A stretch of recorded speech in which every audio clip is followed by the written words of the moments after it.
지난 5월 16일 날 한국의 시사 채널인 추적 60분이라고 하는 곳에서는요, 신흥 사이비 종교 영생피 복음 선교회라는 단체를 추적해서 보도한 적이 있습니다. 제가 비디오 클립으로 조금 몇 분만 한번 잘라보았는데요. 우리 방송실에 한번 틀어봐 주시겠습니까? 도대체 여기는 뭐 하는 집단이고 어떤 신앙을 가진 사람들인지 먼저 첫 번째 클립을 한번 보았으면 좋겠습니다.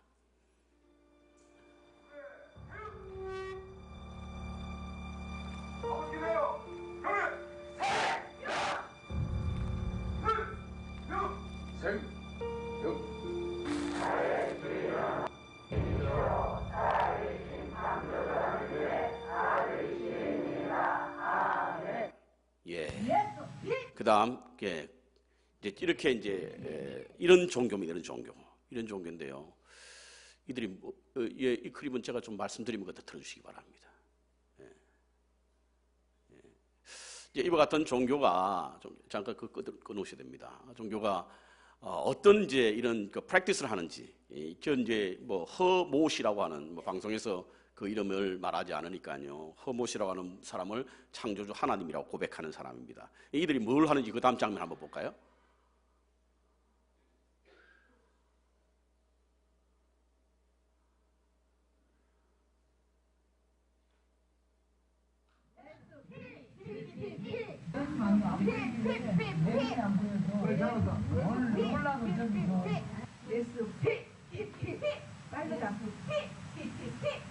하다 보면 빨라져요. 근데 조금 맞춰서 하려면 예수 피 예수 피. 이른바 전투기도. 이는 귀신을 쫓기 위한 피복음 교회 수가 평소 신앙생활. 그다음 점을 좀 이따 들어주고요. 자, 이렇게 말도 되지도 않는 그런 어떤 것을 믿고 말도 되지도 않는 이해할 수 없는 그런 어떤 프랙티스를 하는데요. 우리는 이런 장면을 보면 왜 저들이 저곳에 빠지게 되었을까에 대해서 궁금증이 생깁니다. 그래서 이제 기자가 왜 여기에 빠지게 되었는가라고 하는 것을 물어봅니다. 한번 보시죠.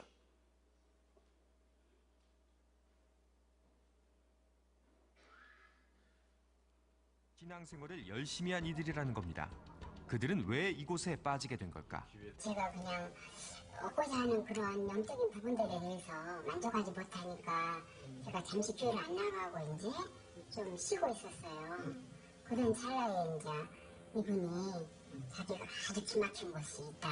말씀을 너무나도 잘 가르치고 영적으로 깊은 곳이다. 70원 공부 중에 선택받은 자라고 항상 저희들한테 그런 자부심을 줬어요. 하나님이 있는지 없는지 모르겠다 이거야. 모르겠는데 여기 와서 보니까 30년도 안 됐는데 3년 하면 된다는데 희망이 있겠어요? 희망. 됐습니다. 예.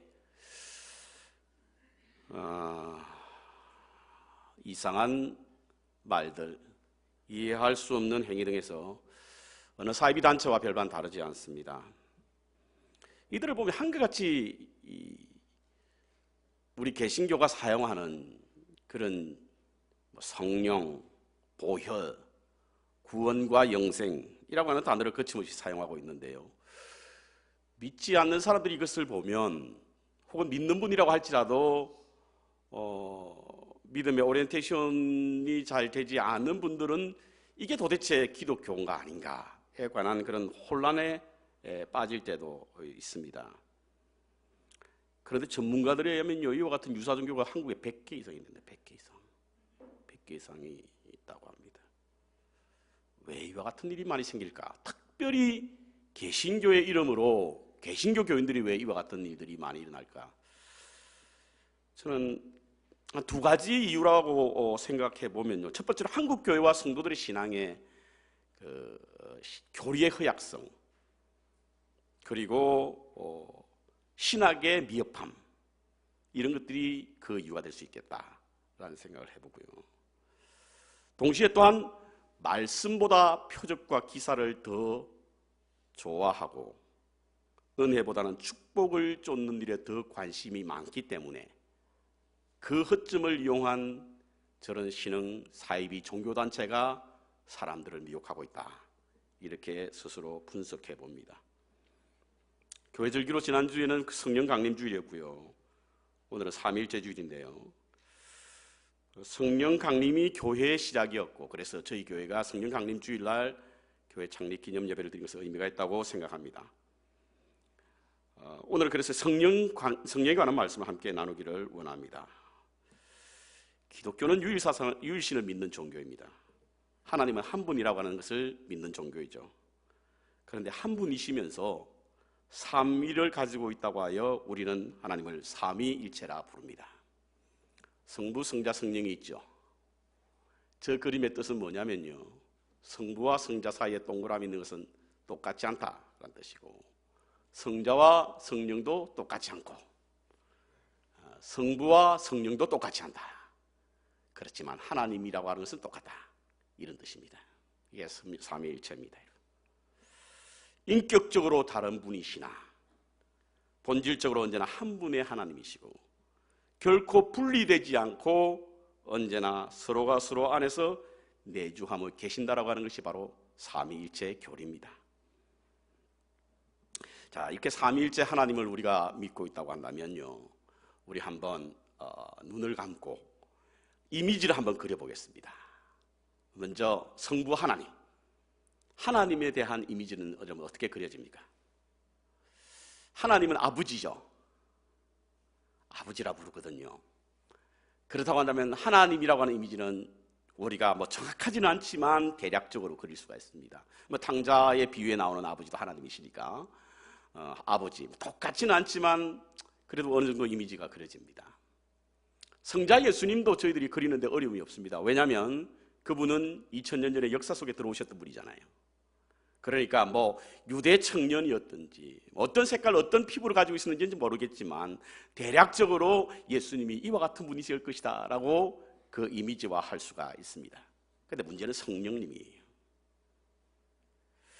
성령님은 이미지화해서 시각화하기가 쉽지 않습니다. 왜냐하면 성경에는 성령님이 하시는 일과 그 증거는 말이 많아고 있지만 그분을 어떻게 묘사하는지에 대해서는 정확하지 않기 때문입니다. 예를 들어 바람과 같아라고 말씀하고 있는데요, 바람은 존재는 알지만 어떻게 생겼는지 모르지 않습니까? 이렇게 성령이 어떤 이미지를 그리지 못하다 보니까 대개는 많은 사람들이 하나님의 성령을 자기의 생각대로 규정하고 소유화하고 심지어는 스스로가 성령 하나님이라고 주장하는 사람들도 있습니다.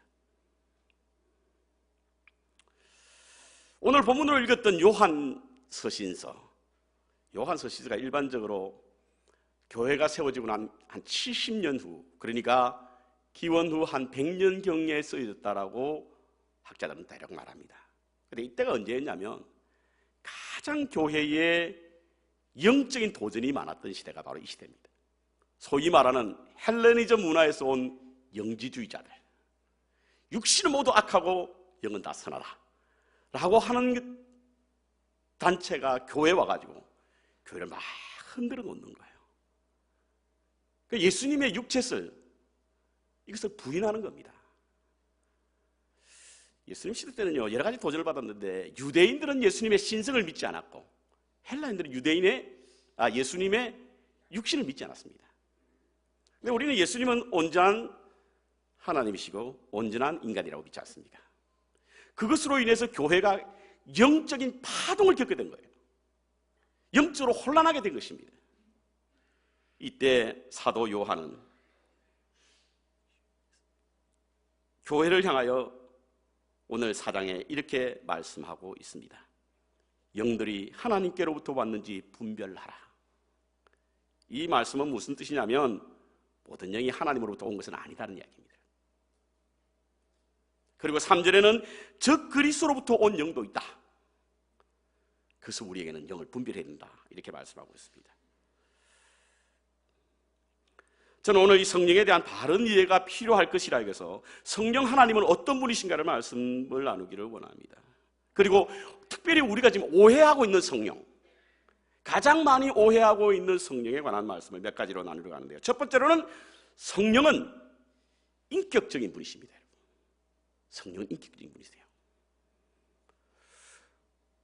우리는 간혹 성령은 그런 식으로 일하지 않아, 혹은 성령은 이런 식으로 일해, 라고 말씀하지만 그건 다 틀린 말입니다. 성령은 전지전능하신 하나님이시기에 어떤 분으로부터 제한받지도 않고 어떤 분으로부터도 구속당하지 않습니다. 그래서 성령 하나님은 이와 같은 일을 할 것이다, 저와 같은 일을 할 것이다 라고 하는 것은 틀린 일입니다. 하지만 그렇다고 해서 성령 하나님이 무질서한 분은 아닙니다. 왜냐하면 인격을 가지신 분이시기 때문에 그렇습니다. 성령 하나님에 대한 가장 오해를 많이 하시는 분 가운데 한 분이 어떤 분이 계시냐면요, 성령 하나님은 그리스도의 능력을 나타내시는 분이라고 생각하시는 분들이 계십니다. 이는 심각하게 삼위일체에 관한 교리에 대한 신앙의 도전이고 성령 하나님에 대한 정체성을 알지 못해서 하는 말입니다. 성령 하나님은 그분 자체가 바로 인격이에요.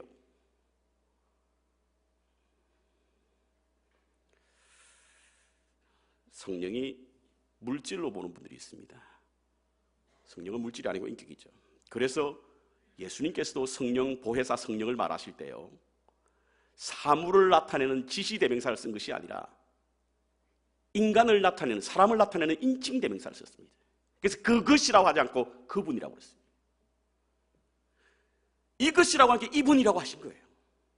이는 바로 예수님께서도 성령 하나님을 인격을 가진 하나님으로 이해했던 것입니다. 그래서 성령을 많이 받았다, 적게 받았다라고 말씀하시는 분, 또 요즘 시대는 뭐 그렇게 안 할지 모르겠습니다만 성령 받아라! 이러신 분, 이런 분들은 바로 성령을 마치 주고받는 사물로 오해하는 것이고요, 또 잘못된 의도로 오해할 수 있는 부분이 있습니다. 성령은요, 소유하거나 붙잡는 것이 아니라 성령께서 나를 붙잡으시도록 내어드리는 것입니다. 내가 붙잡는 것이 아니에요. 능동적인 것이 아니라 수동적인 것이죠. 그래서 내가 성령을 붙잡는 것이 아니라 성령께 내가 붙잡힌 바 되도록 내어드리는 것이 바로 성령님이십니다. 여러분, 예배소서 나오는 성령 충만함을 받으라라고 하는 성령 충만은 또 같은 뜻입니다. 여러분, 영어에 보면 이렇게 나와 있지 않습니까? Being filled with your Holy Spirit. being이라고 하는 말이 수동적이다. 내가 받는 것이 아니라, 내가 잡는 것이 아니라 받는 거란 거예요. 왜냐하면 성령님은 사물이 아니라 인격이기 때문에 그렇습니다. 인격을 가졌다는 것은 형체를 가졌다는 것이 아닙니다. 우리 사람과 똑같은 모양을 가졌다는 뜻이 아니에요. 우리 인간에게 있는 지정의가 있다는 뜻입니다. 지적이고 정적이고 의지적인 것이 성령께 있다는 이야기예요. 그래서 우리는 그분을 인격적인 하나님으로 보는 것입니다. 성경에는 많이 나와 있습니다. 그 증거가. 고린도전서 2장 11절, 성령은 지식을 가지고 계십니다. 로마서 8장 27절, 성령께서는 생각을 하십니다. 로마서 15장 30절, 사랑하시며 에베소 4장 30절에 근심하시는 분이시래요. 그러니까 성령께서는 우리와 똑같은 지적이고 감정적이고 그리고 의지적인 것을 가지고 계신 분이 바로 성령님이십니다. 이와 같은 성령은 인격시키시기에 인격적인 행동을 하시는 거예요. 즉 우리를 진리 가운데로 인도하시는 분이시고 진리에 대한 훌륭한 교사이며 중보기도자이시고 말씀하시는 분이시며 직분을 우리에게 맡기시는 분도 성령님이신 거예요. 성령님은 인격적인 분이십니다. 그렇다고 한다면 성령님께서 인격적인 인격을 가지고 계신 분이라고 한다면 성령의 가장 확실한 성령의 증거는 무엇인가? 성령의 능력은 무엇인가? 여러분, 성령께서 우리 마음 가운데 들어오셔서 인격적인 성령님께서 우리에게 다가오시면 우리에게 가장 크게 나타나는 어떤 성령의 임재의 능력이 과연 무엇인가? 그것은 바로 인격적 변화입니다. 변화. 성령께서 우리 가운데 들어오심으로 말미암아 인격의 변화가 일어나는 거예요.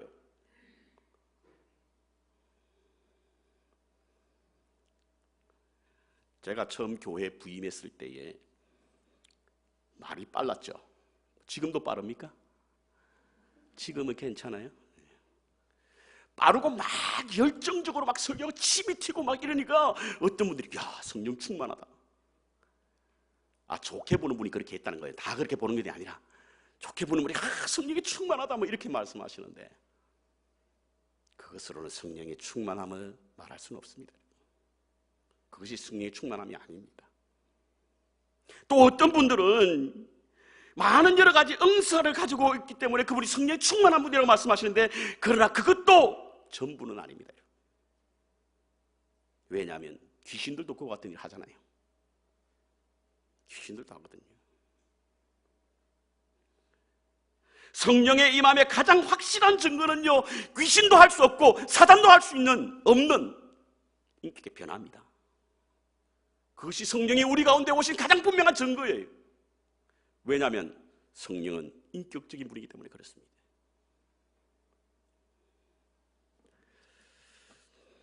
갈라디아서 5장에 보면 육체의 열매와 성령의 열매가 있죠. 예수님께서는 열매를 보고 그 나무를 안다고 말씀하셨습니다. 그러니까 보이지 않는 우리 영의 세계는 우리의 시각을 볼 수 없잖아요. 뭐 내가 성령에 충만하다 그러면 다른 분들이 성령이 충만한가 보다 이렇게 생각하죠. 아니라 그러면 아니다. 근데 그것을 잘 가름할 수는 없습니다. 분별할 수는 없습니다. 그래서 가장 중요한 증거가 뭐냐? 그 열매거든요. 열매. 성령의 열매와 육체의 열매, 그 열매는 어떤 열매를 말합니까, 여러분? 그것은 인격이에요, 인격. 사랑과 희락과 화평과 오래 참음과 자비와 양성과 온유와 충성과 절제, 다 인격이잖아요. 은사와 열매는 다릅니다, 여러분.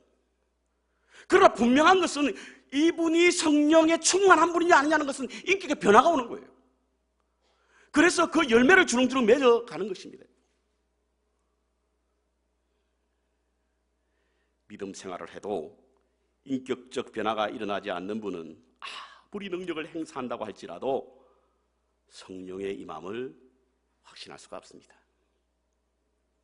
각종 은사가 나타나고 역사가 일어난다고 하더라도 그리스도의 인격이 드러나지 않으면 그 입에 성령을 달고 다닌다고 하더라도 성령의 충만함이라고 말할 수 없습니다. 성령께서 우리 안에 거하시면요, 그리스도의 형상을 담기 위하여 우리의 지적인 것, 감정적인 것, 의지적인 것에 변화가 생기게 되어 있고, 그래서 우리는 인격적 변화가 일어나는 거예요. 성령께서 우리 마음대로 들어오셔서 죄에 대해서, 의에 대해서, 심판에 대해서 말씀하심으로 우리가 죄인임을 깨닫게 되고, 성령께서 말할 수 없는 탄식으로 우리를 위해 중보하시니 양심의 가책을 받아 이렇게 살면 되지 않겠다라고 마음을 갖게 되고요, 성령께서 우리 가운데 들어오셔서 우리의 삶을 도전케 하면요, 삶의 변화가 일어나게 되겠다는 분명한 의지가 생기니 인격적 변화가 오는 거예요. 그래서 우리는 그리스도의 인격으로 새 사람이 되는 겁니다. 성령은 인격적인 분이세요. 두 번째, 성령은 만민에게 영원히 거하시는 분이세요. 저는 신앙생활을 하고 난 후에 성경에 대해서 알아가면 알아갈수록 참 궁금증이 많이 생겼어요. 그 중에 하나가 뭐냐면, 예수님께서 떠나시기, 요한복음 14장에 보면 떠나실 때 보혜사 성령을 주시겠다고 했는데, 그리고 사도행전 1장 8절에 보면 성령이 임하시면 권능을 받는다고 하셨는데, 사도행전 2장에 보면 성령이 임하셨는데, 그러면 구약에는 성경이 없었다는 것인가에 대한 궁금증이었어요. 구약 성경에도 성령이 나오지 않습니까? 그런데 왜 예수님께서 이미 오신 성령을 오실 것이라고 말씀하셨을까? 그게 대한 궁금증이 생긴 거예요. 그런데요, 구약에 나오는 성령은요, 특정한 사람에게, 특정한 인물을 가지고 특정한 사역을 위해서 오셨다가 그것이 끝나고 나면 떠났습니다. 그런데 신약 오순절 다락방에서 임하셨던 성령님은 모든 사람들에게 영원히 떠나지 않는 하나님이셨습니다. 사도행전 2장에 보면요, 사도 베드로가 성령이 임하고 난 후에 주체할 수 없는 뜨거운 가슴으로 하나님의 말씀을 선포했습니다. 비겁하고 겁이 많은 베드로가 성령의 은혜를 입고 성령의 임하심을 경험하고 난 후에 그런 두려움이 사라졌어요. 그래서 가는 곳곳마다 복음을 전했습니다. 그러면서 자신의 변화가 어떻게 해서 이루게 되는지 아느냐라고 물으시며 내게는 성령이 임했다 이렇게 고백했습니다. 그리고 그 성령은 어떤 성령이냐? 요엘서 2장에 나오는 하나님이 약속하신 그 성령인데 그 성령은 내가 영을 만민에게 부어주리라. 어떤 특정한 사람, 특정한 인물, 그것이 아니라 만민에게 부어줄 것이라고 하는 그런 약속, 그 성령을 내가 받았다 이렇게 고백한 거예요. 성령은요 특별한 사람의 전유물이 아닙니다. 만민에게 부어주시는 것입니다. 저는 달라스에 정국연합회 총회 때문에 갔다가 총회 기간 중에 개인의 어떤 시간이 주어져서 달라스에 있는 그 바이블 뮤지엄, 성경 박물관을 방문할 기회가 있습니다. 근데 그 박물관에 가보니까 이 섹션에 오순절 성령에 임했던 그 섹션 하나가 있길래 들어가 보았습니다. 넓게 창문으로 만들어져 있고 그 안에는 이제 오순절 성령의 역사가 임하는 장면을 재현하는, 그리고 저희들은 회중에 이렇게 의자에 앉아 있는데 그 시간 되니까 막 그 지축이 흔들리고 그래서 실제화되는 어떤 모습들을 보여주는 그 장면을 보았는데 놀라운 사실은요, 그들 가운데 제자만 있었던 게 아니더라고요. 120명 가운데 눈에 띄었던 것이 바로 양과 같은 짐승들이었어요. 아니, 양도 성령의 충만을 받아야 되나? 짐승도 성령의 임하심이 있어야 되나? 그게 아니죠.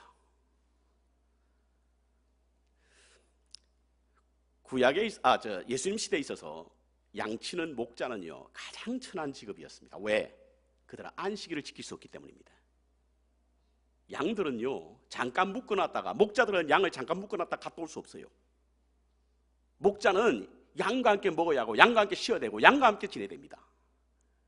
그런데 안식일이 되었다고 해서 양을 묶어놓고 갈 수 없잖아요. 그러니까 이들은 안식일을 지킬 수가 없는 거예요. 그러다 보니까 유대 사회에서는 목자로 가는 것은 가장 천한 직업을 가졌던 사람입니다.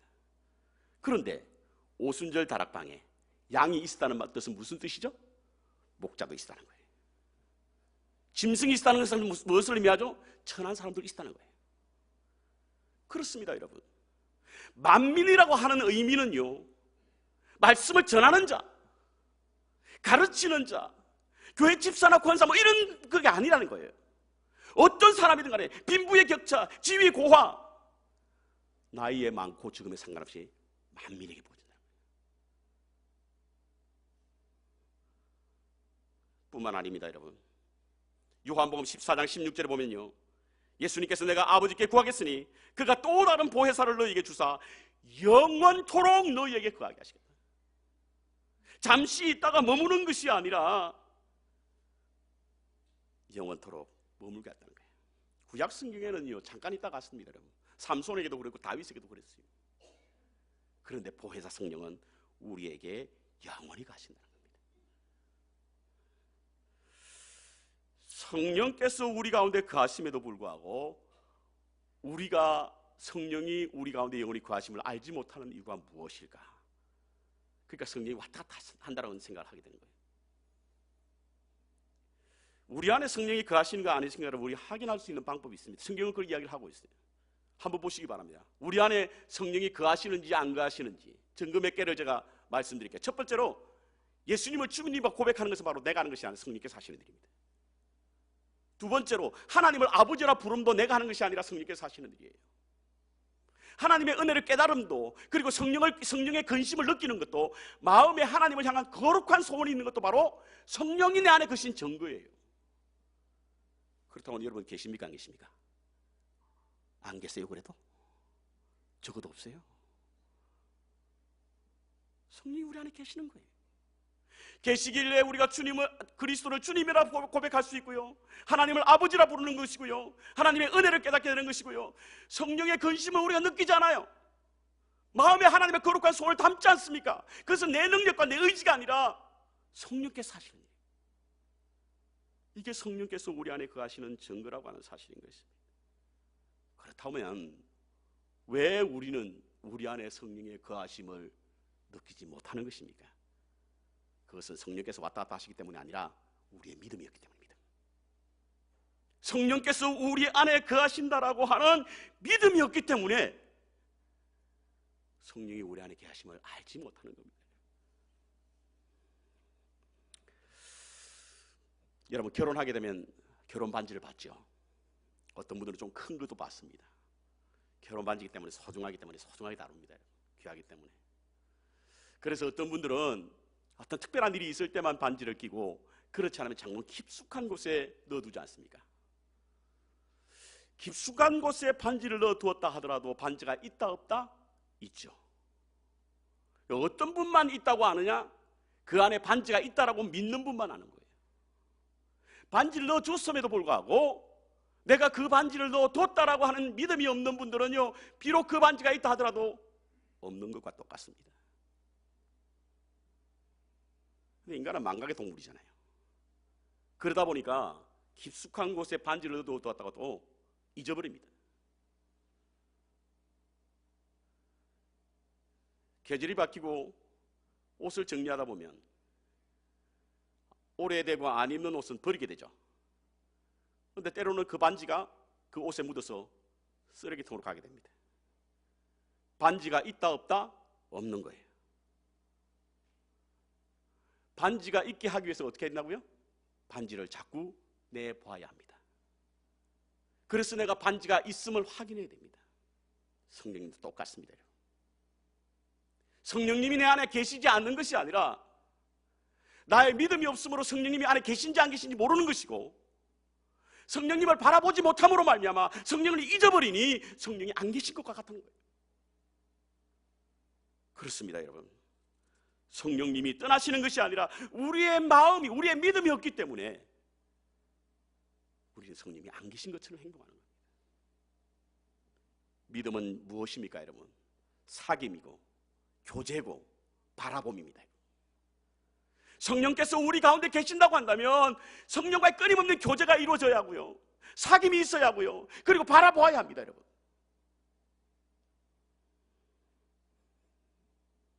주님은 우리를 고아와 같이 내버려두지 않겠다고 그러시잖아요. 고아와 같이. 세 번째로, 성령은 내주하시는 분이십니다. 우리 안에 머무시는 분이십니다. 우리 안에 머무시는 분이세요. 영원히 거하시는데 어디 계시냐면 우리 안에 거하시는 분이세요. 간혹은 성도님들 가운데 목사님 신앙생활 오래 하면 뭔가 짜릿한 것이 사라진다는 거예요. 신앙생활 하다 보니까 뭔가 가슴 떨리는 이런 순간이 사라진다는 거예요. 처음에는 있었는데. 그러니까 그것을 찾으러 들로산으로 가는 사람들 많아요. 여기저기 기웃거리는 사람이 많습니다. 그런 우리의 약점을 기가 막히게 파고들어서, 야, 교회 오래 다녀도 뭔가 없지 않니? 우리에게는 엄청난 일이 일어나는데, 이렇게 유혹하는 거예요. 뭔가 짜릿함이 없으니까 의기소침해져서 뭔가 자극적인 것을 찾아서 이곳저곳 기울거리는 분들이 많습니다. 그래서 이단이 자생하는 거예요. 이는 성령에 대한 잘못된 오해에서 생긴 것입니다. 성령께서는요, 늘 짜릿하게 우리에게 다가오시는 분이 아닙니다. 많은 기독교인들이 따뜻하고 놀라운 느낌을 성령의 임재와 같이 생각합니다. 물론 성령의 임재를 처음 경험할 때는 그와 같은 일이 일어나게 됩니다. 하지만 늘 그렇게 임하는 것은 아닙니다. 왜냐하면 성령이 내주하시기 때문에 그렇습니다. 내 안에 계시기 때문에. 여러분, 첫사랑을 경험해 보신 분 계시죠? 아마 첫사랑이 아니라도 지금 여러분 아내와 남편을 만났을 때 생각을 한번 떠올려 보시기 바랍니다. 처음에 어땠습니까? 손만 잡아도 그냥 짜릿짜릿했잖아요. 눈만 떠도 가슴이 울렁울렁했습니다. 사귐이 있다 보니까 그 느낌이 점점 사라지죠. 한 30년, 40년 지내다 보면요, 남의 살인지 내 살인지 그 경험, 느낌도 없습니다. 성령이 그렇다는 거예요. 그럼에도 불구하고 자꾸 짜릿짜릿한 것을 찾아가는 사람은 어떤 사람입니까? 음란한 사람이에요.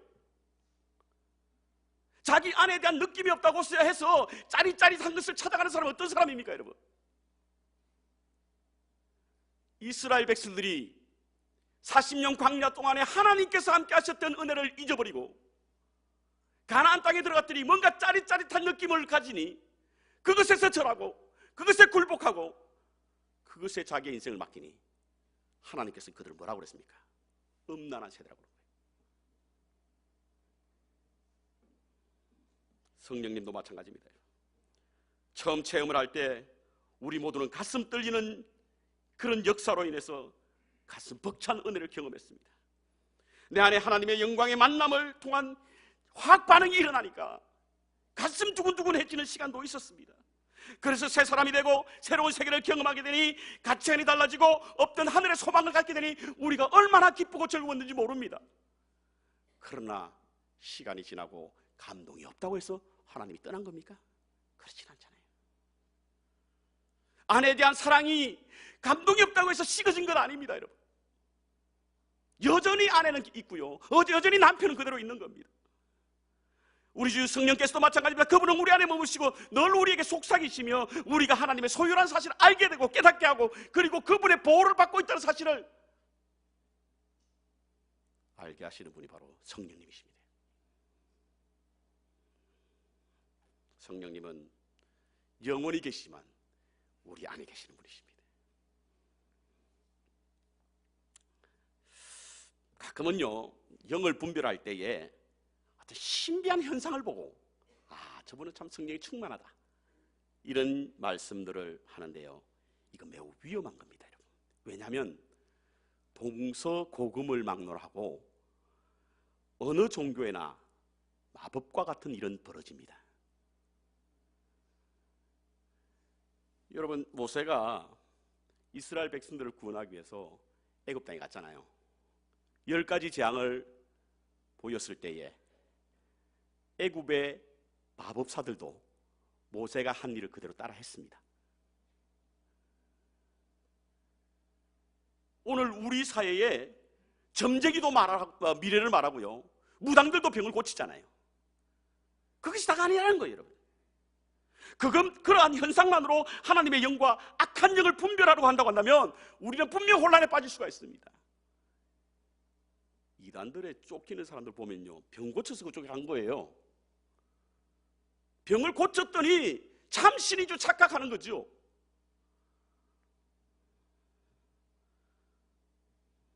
성령의 하신 일은 매우 중요하지만 그보다 더 중요한 것은 바로 성령의 내주입니다. 성령의 존재입니다. 물론 성령의 하신 일을 통하여 그분의 임재를 느낄 수 있습니다. 그러나 하나님의 성령님의 관계는 그분의 능력을 가지는 것보다 더 분명한 증거가 된다는 사실을 우리는 잊지 말아야 합니다. 신앙은 관계이고 사귐입니다. 그러므로 그분이 하신 일을 관한 것보다 그분에 대해서 우리는 알아야 합니다. 손보다 그분의 얼굴을 봐야 되잖아요. 그렇지 않으면 성령께서 하신 일과 비슷한 현상이 일어나면 모두 그분이 하신 것처럼 오해하고 잘못된 길로 들어설 수가 있습니다. 성령님은 인격을 가지신 분이십니다. 또한 영원히 계시는 분이십니다. 그리고 우리 안에 계시는 분이십니다. 그 성령님과 동행하시기 바랍니다. 성령님의 동행을 통하여 하나님과 예수 그리스도가 우리 안에 거하심을 믿고 어떠한 일에도 낭망하지 아니하고 하나님의 말씀을 따라 승리하는 삶을 사시기를 축원합니다. 좁은 길을 걸어갈지라도 밤낮 기뻐하는 것은 주의 영이 우리에게 임하심이라. 아멘.